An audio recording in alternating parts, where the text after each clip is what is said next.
So I salute and respect Professor Vilanilam on this day, and I'm privileged to give the memorial lecture on behalf of a great professor in the field of communication and journalism. He was also my vice chancellor. We're going to discuss about the West Asian crisis.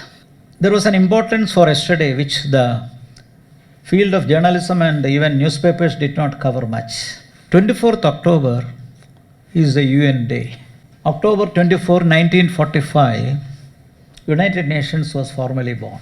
But in the midst of West Asian crisis and the continued war in Ukraine, I don't think media has given any significance to the UN, partly explaining the fact that the trivialized space for United Nations in the current international political landscape.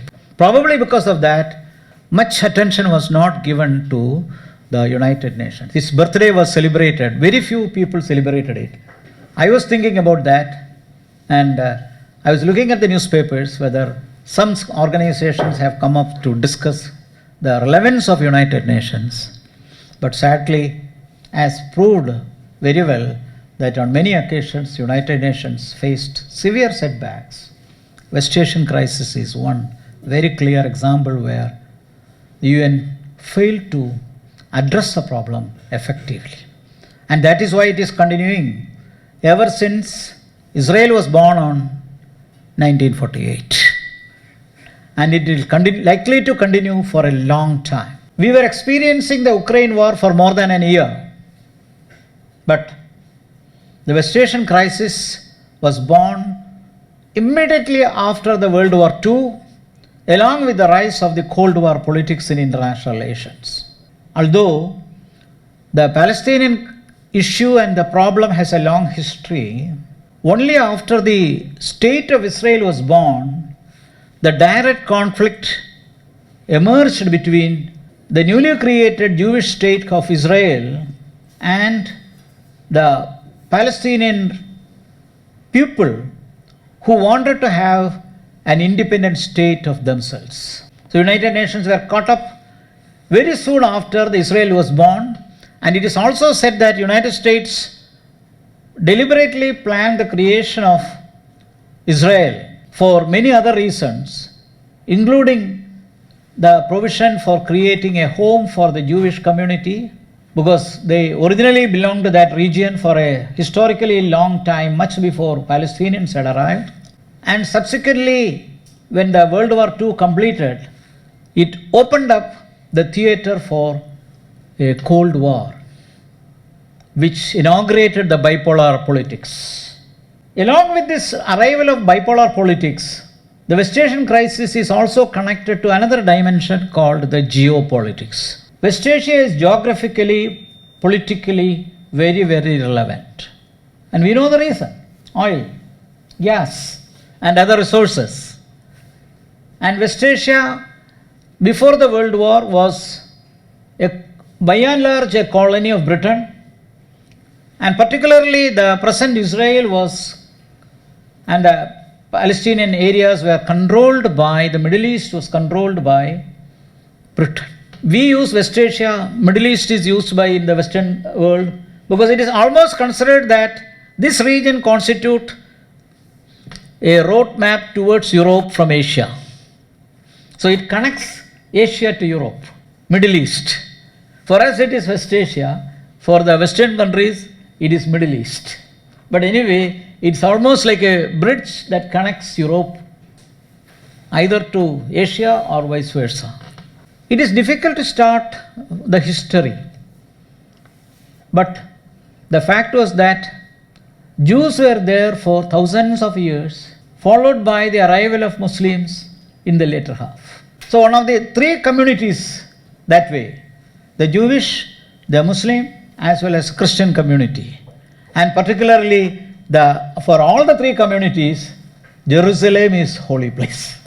So naturally, there is a heavy demand for getting this hold, and as usual, the colonial powers used to scramble the region where they have, exploit them, and leave it for worse, whatever that happens. They had the same thing. Britain has done the same thing in several places. Like we continue to face the problem in Kashmir, divide and rule policy. So the same thing occurred in West Asia too. The Palestinians were thrown out.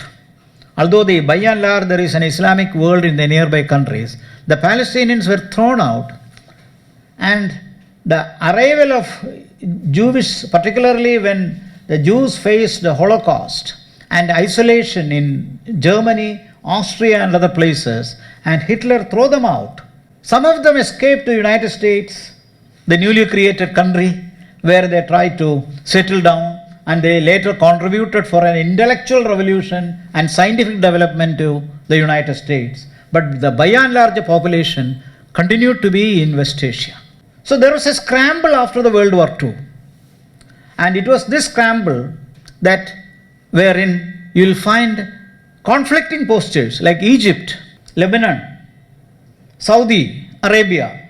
All these countries in the Arab world and later the UAE had stakes in the present region where the conflict is taking place. And the Britain became a trivial power after World War II as it is now today, and followed by the kind of a geopolitical development, particularly when the region becomes hot for resources, which the post-World War had seen very well. And that is why, for example, even in Kashmir, why Britain and other Western powers were very committed and interested in ensuring that Kashmir remains a disputed territory, because in the newly emerging international politics, to reach to West Asia, a connection through Asia, and that too from Indian subcontinent, becomes very important. So these are all related issues. It was a scramble for resources, for which India took a position soon after independence that we will not align either with the West or with the communists. And that is why Pakistan became the blue-eyed boy for Americans for a pretty long time. They supplied Pakistan with resources, dollars, military equipments and many other things. So India took a very clear anti-American position those days, and the Cold War scenario brought the entire world into a polarized West and the East or the communist. And it was very hard for countries like India to take an independent position, which we were famous at that point of time called the non-aligned movement, which is not anymore active now. Well, coming back to this issue, the arrival of Israel as an independent state, as a democracy, as a country wherein Jewish population is in huge majority, raised the question of the original people who were there in the beginnings of 1900. Forget about the previous history of Jewish, but the Palestinian Muslims wanted their own homeland, and this resulted in the conflict between the two forces, the Palestinian forces, later led by Yasser Arafat, and on the other side, Israel, supported by the Western powers, notably United States, France, Britain, Germany, and many other countries. Egypt was a power even after World War II for a while.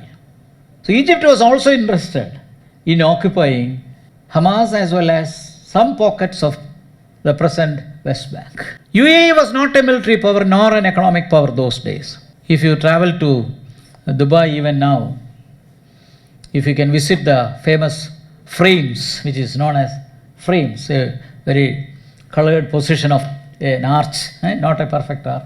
It begins with a showing of how UAE was in the beginning as a fishing village. It has now become a very huge monetary power after the arrival of oil and other things. So Saudi Arabia, definitely UAE, Qatar and many other countries, they supplied oil, and here also. So it is the resources that brought this crisis, and as a result of which Israel became encircled by enemies. I do remember the 1967 war. I was 16-year-old. The war took place for 7 days only, but Israel was able to repel all the rivals, whether it came from Egypt or from Saudi or from Iran. It was able to repel, and it has tremendous resources, military resources, and the war was won by Israel and followed by the United Nations' strong interference to solve this issue. But it prolonged, and the war and conflict continued And the major problem with Israel is that they were unwilling to give an independent state for Palestine in the present geography that you find in Middle East. In 1993, the Oslo Accord was signed with United Nations, wherein a two-state solution was made clear. Palestine restricted to West Bank and Gaza. West Bank and Gaza, and by and large the rest of the region with the Israel. The problem became acute because of Israelis' occupation mentality to the minor pockets held by the Palestinians. There was a time when Yasser Arafat was considered as a revolutionary, as a terrorist by the Western powers. It was then Yasser Arafat came out with the famous theory, somebody fighting for liberation, contesting for national freedom, and protecting his human rights can never be a terrorist. And we are asking for independence. India was very sympathetic to the cause of Palestinians. Initially, India did not recognize Israel, although we had some relationship. In fact, there were minor pockets of Jewish population in India, particularly in Kerala, Kochi. So, we did not ignore Israel, but official recognition, mutual recognition came much later in 1992 only, during Narasimha Rao's government. Because in our own politics, we took a position that the first priority should be given to the Palestinians, because as India fought for freedom, we were sympathetic to the freedom fighters and those freedom fighters in the former colonies requesting for self-government and autonomy in Africa, in Asia, Latin America and other places. So our historical, our philosophical, our ideological cause within Palestine is very well known. We took that position. But after 1992, Israel came very strong into our foreign policy radar. And thereafter, India had a lot of diplomatic relations with Israel, particularly after the BJP became a strong force in India. They came to power for 13 days in 1996, for 1.5 years in 98-99, and from 99 to 2004 another 5-year tenure, and now for the last 10 years almost BJP government, which took a very clear position on the Israeli question. So there was a difference between India's conventional position with that of the present. Our diplomatic position on Middle East is that we recognize two-nation theory on this question, that both Palestine as well as Israel should remain as independent countries. We criticize the Israeli occupation in the Palestinian areas and outnumbering them. And this outnumbering them over a period of time created bitterness, which forced Yasser Arafat earlier and later the current terrorist organizations to involve in strong revolutionary tactics, as you find in the present situation. But later Yasser Arafat became the chairman of the PLO, Palestinian Authority was set up, and a country was made with Arafat. But his departure again created a crisis, because there is a leadership vacuum, and on the other side the provocation that Israel did over a period of time further antagonized the Palestinian Muslims. In the meantime, we have to see international politics also. Russia was supporting, USSR was supporting Palestine. The disintegration of Soviet Union in 1991 brought a big crisis. I think for India also that compelled to take a pro-Israeli position and recognize Israel. The bipolar politics shifted from intense competition between USA and USSR to a unipolar level. Until recently, after 1991, for about 25 years, we had undergone through a unipolar world system. Unipolarism prevented the growth of multilateralism, but it also created desperateness on certain positions and parts, as you find September 11 incidents in 2001, the rise of international terrorism in many other parts of the world, and the continuing of the revival of terrorism in the post-Yasser Arafat scenario. Yasser Arafat, we remember how close he was with Indira Gandhi and other Indian leaders. So India was a strong force of support to Palestinians. But after 2005, Hamas became a major force as Palestinian Liberation Organization lost lost Gaza, and Hamas became the ruling party in the Gaza region. Not in West Bank, but their alliance with some of the anti-American forces, including the rise of terrorist forces like Hezbollah, and then the politics of West Asia, particularly Saudi, Iran, Lebanon, Libya, all these countries, not the entire Arab world, taking a position in this politics, making the geopolitics much more vulnerable. If you recall why Iraq was attacked by the UN coalition, which is called the Gulf War I, followed by the Gulf War II, it was nothing but the struggle for monopolizing the oil and gas in this region. Earlier, Saddam was close to United States, but later they estranged, and Saddam thought of creating a new empire there, and that was how he tried to invade Kuwait, and it was a test house for the unipolar world, and America, with the United Nations flag, was able to simply take over Iraq, and we know how the under unipolar world, Iraq particularly underwent ethnic conflict between the divisions of Islamic community. Shia, Sunni and Kurd factions fought each other. This is true with Iran. This is true with Iraq. And Iran and Iraq fought for more than 10 years. So the tension in the area based upon religious factionalism, the struggle for attaining resources in the West Asian region, and the kind of politics that you underwent in Arab world brought so much of changes in the situation. So 2005, 2006 were turning points wherein the two-state theory or the two-state idea of Israel and Palestine got disintegrated. By the time Israel got consolidated, but Palestinians found themselves pushed towards the war. They were isolated. West Bank, although Palestinian liberal organizations was by and large taking over and having a majority, in Gaza region, Hamas had a strong control, and although it is geographically away, they still tried to make a control over the Palestinian region also, in the western Gaza, West Bank also. So this West Bank remaining even now with kind of conflict, but not very intense, but the Gaza region became much more tense, and in the meantime, the initiatives of United States and some other powers to develop, because of international politics changed by that time.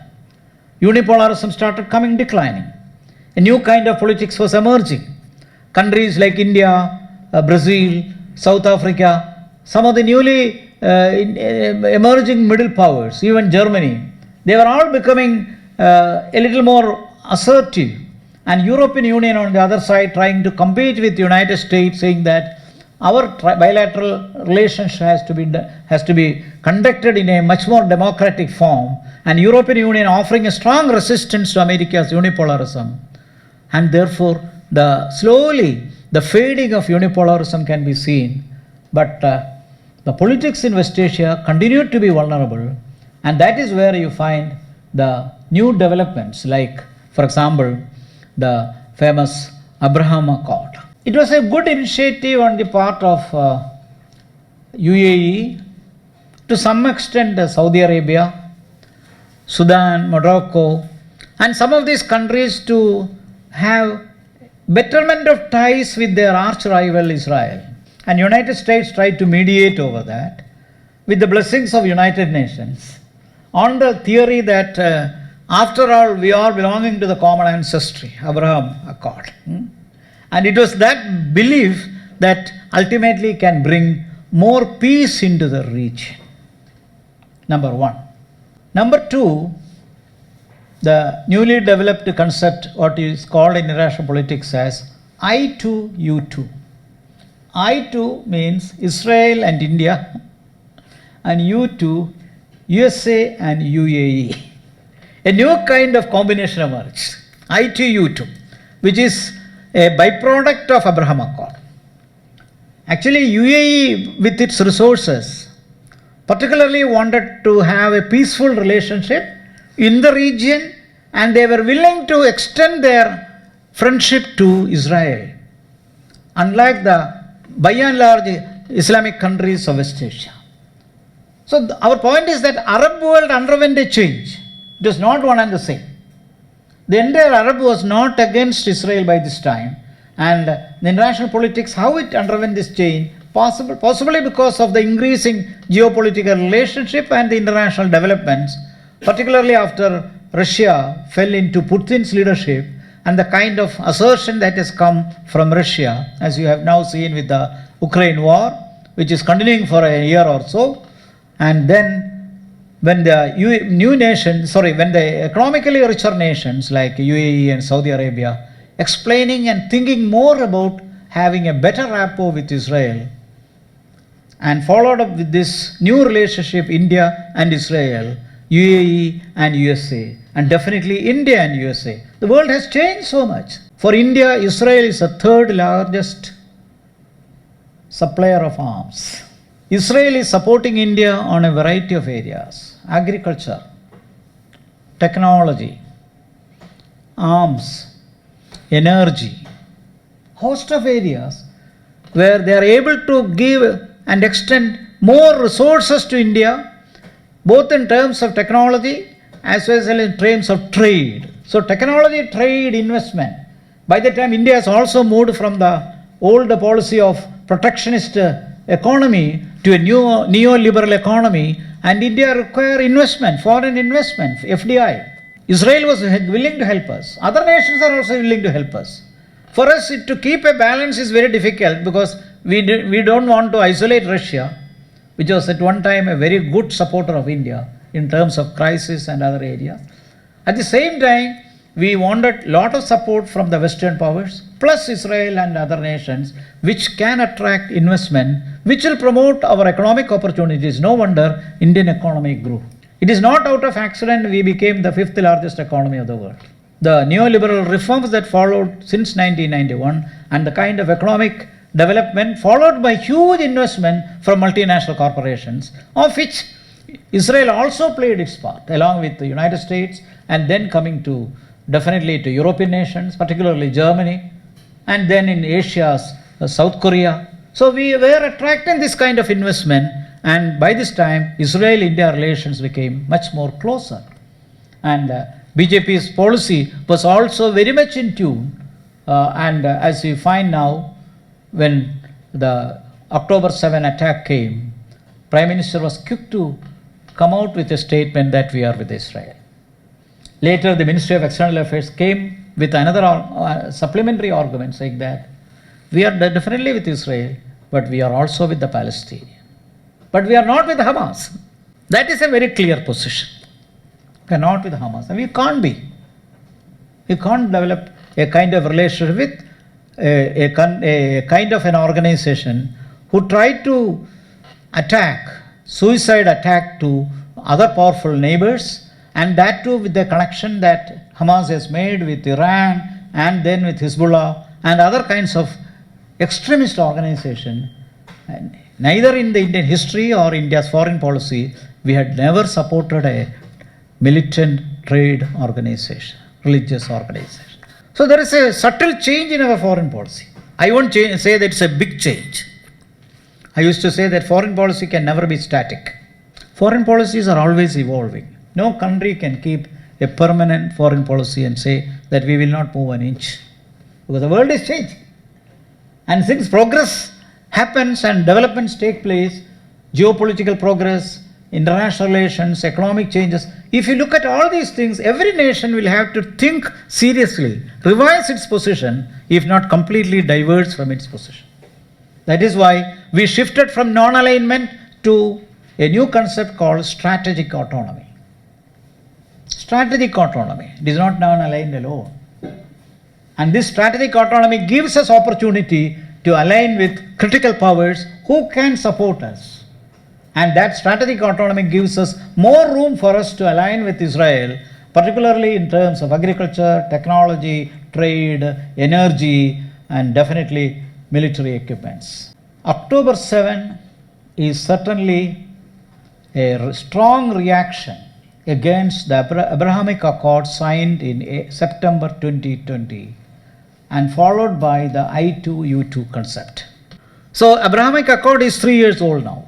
Somehow the Hamas had a feeling that if Saudi Arabia also joins with UAE and the kind of other nations like Morocco, even Lebanon, if they all coming together, and already Egypt is withdrawing, the Palestinians will not have any more space to proceed further, and further the Palestinian cause will be totally forgotten.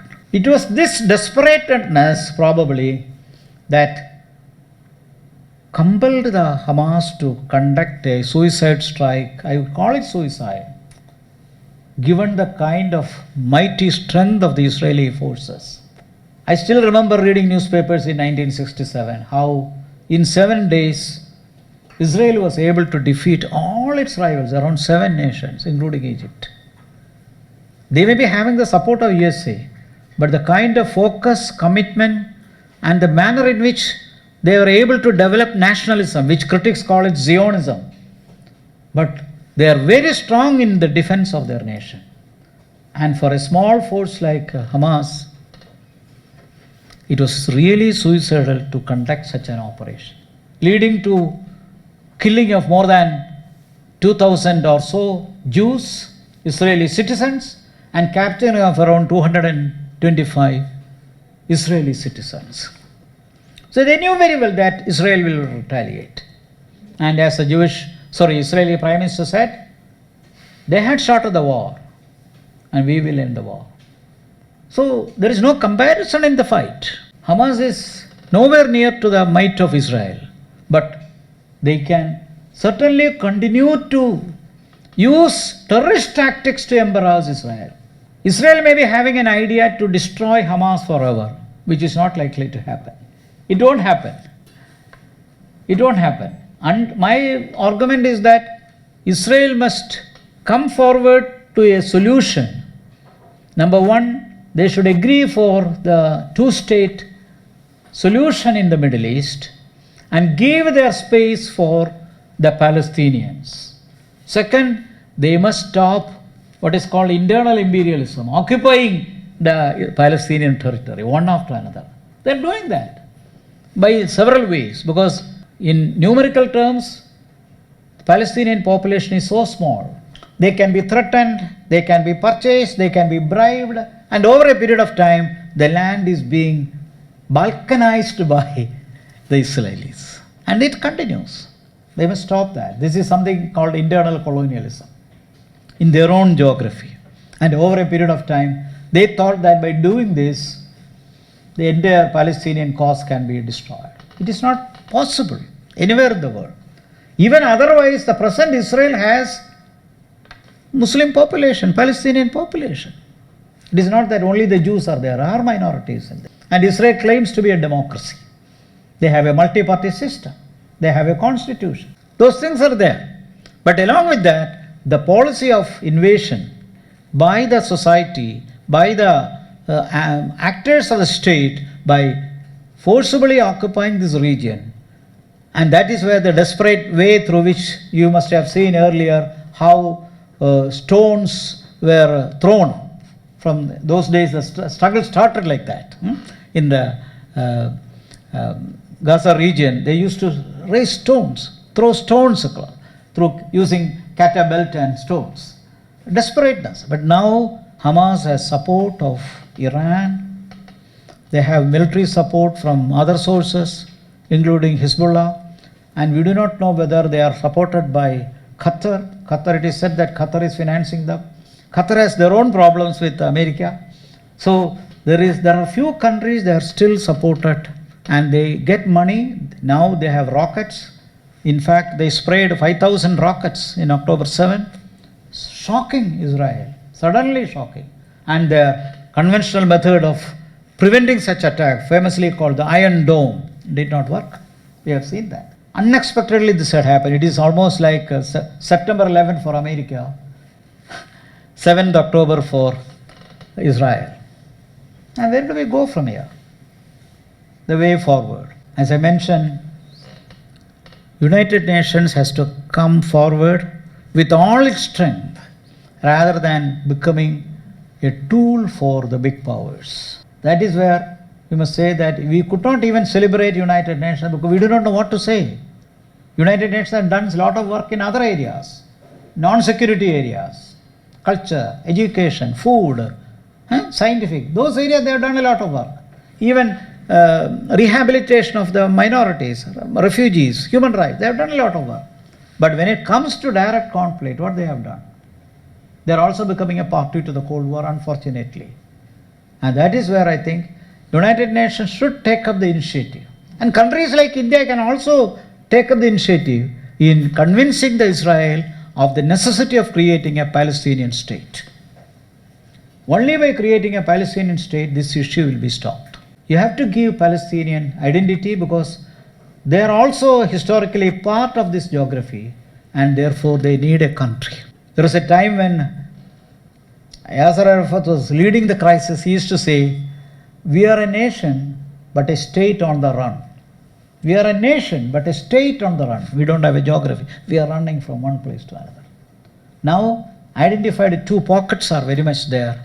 And given these two strong pockets, geographical pockets, and given their space, and if those regions can be created, although geographically side away, but the West Bank and the Gaza region must be given fully to the Palestinians, and a Palestinian state has to come, for which we need to support financially also and diplomatically also. Other countries also need to support.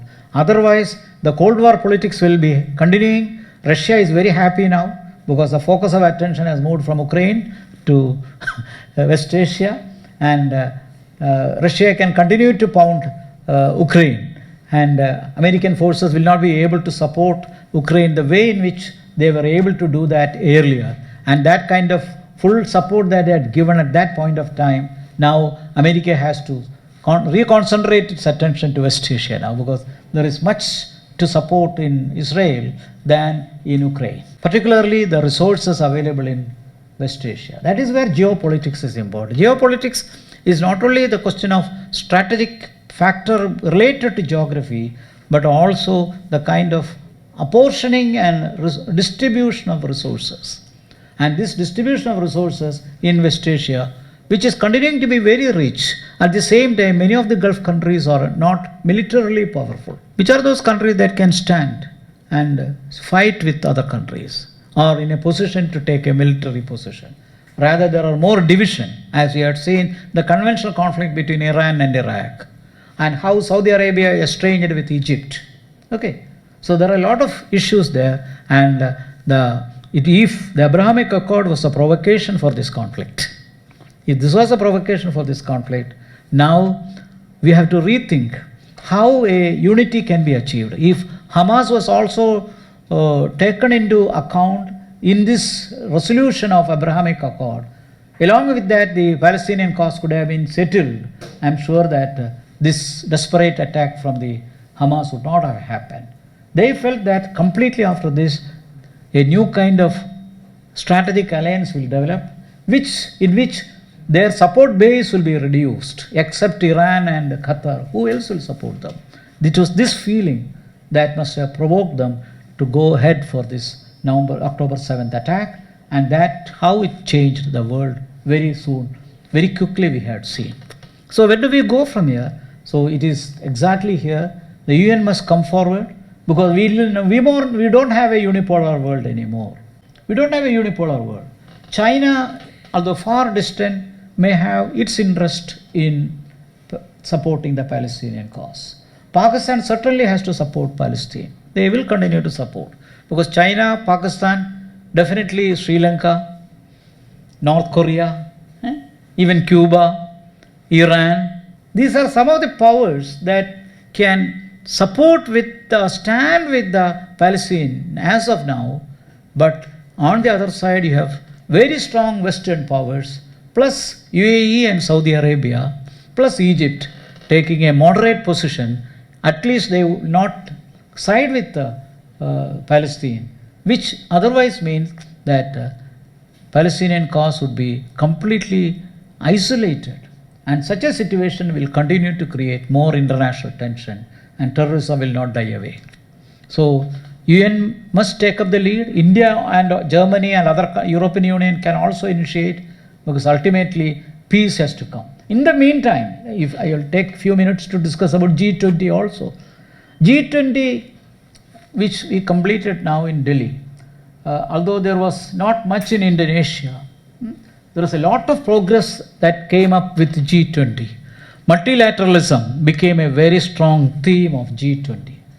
See, if it was unilateralism following the Gulf War, and if it was bilateralism after the Second World War, now we are moving towards a multilateral world. In a narrow sense, multilateralism means negotiations and diplomatic relations among 3 or more countries, in a narrow way. If such an alliance take place, like G77, G7, BRICS, and other kind of alliances, you can say there are examples of multilateral alliances even now. But much more than that, G20 provided a new step forward when the entire African Union was also brought into G20. As it is rightly said, 75% of world population, 65% of gross domestic product are now being, and almost 70% of the trade, GDP and the population. If you take a larger umbrella, G20 covers the world much effectively than United Nations. I don't say that G20 is becoming a counter platform to United Nations. UN is there, but G20, if it already brought Western powers, European Union, North America, and now Asia, particularly India, Southeast Asia, and now moving towards Africa with the arrival of African Union into the G20. Now it is no more G20, G21, already G21. So why don't we multilaterally discuss these issues, not just in United Nations? Because United Nations suffer from lacuna of reforms. They don't have strong reforms. Look at the Security Council, what a pity. Is Britain a power? Is Britain an international power now? France. Except USA, China, and Russia, other 2 powers are no more international power. This is all old story. And the meaning the world has changed and there are middle powers to take it up, of which India will certainly be a part. Japan is an economic power. Germany is a technological power. Okay, so India, Japan, Germany, and certainly Brazil. These are all middle range powers. So when middle range powers are coming up, they must also have a space in this multilateral discussion, and that is where G20 became a very strong turning point. By November 30th, India's presidency will be over in G20. And again, it goes to the next 2 developing countries only to take up the presidencies of G20, which means the superpower, big veto power, etc., those ideas of problems with United Nations Security Council will have no relevance in G20. We can bring more kind of debate, discourse, diplomacy. Debate, discourse and diplomacy in the G20 platform or G21 platform and ensure the larger population coming up and larger countries joining this conflict, joining this international relations, and there we can certainly solve this Palestinian issue by creating a very strong Palestinian state on the one side and Israel on the other, and along with that other kinds of resource distribution, particularly in an interdependent globalized society, trade, resources, market, these things cannot remain monopoly of some region or some forces. So we need to exchange and we need to benefit from that kind of resources. It is good that African Union has joined us. Otherwise, what would have happened? Even now, South Africa having some sympathy with the Palestinian cause may extend its military support also to the Palestinian. So it is better that South Africa is made moderate to this land. And with South Africa and the entire African Union joining the G20, I think better diplomatic relations and dialogue can be conducted.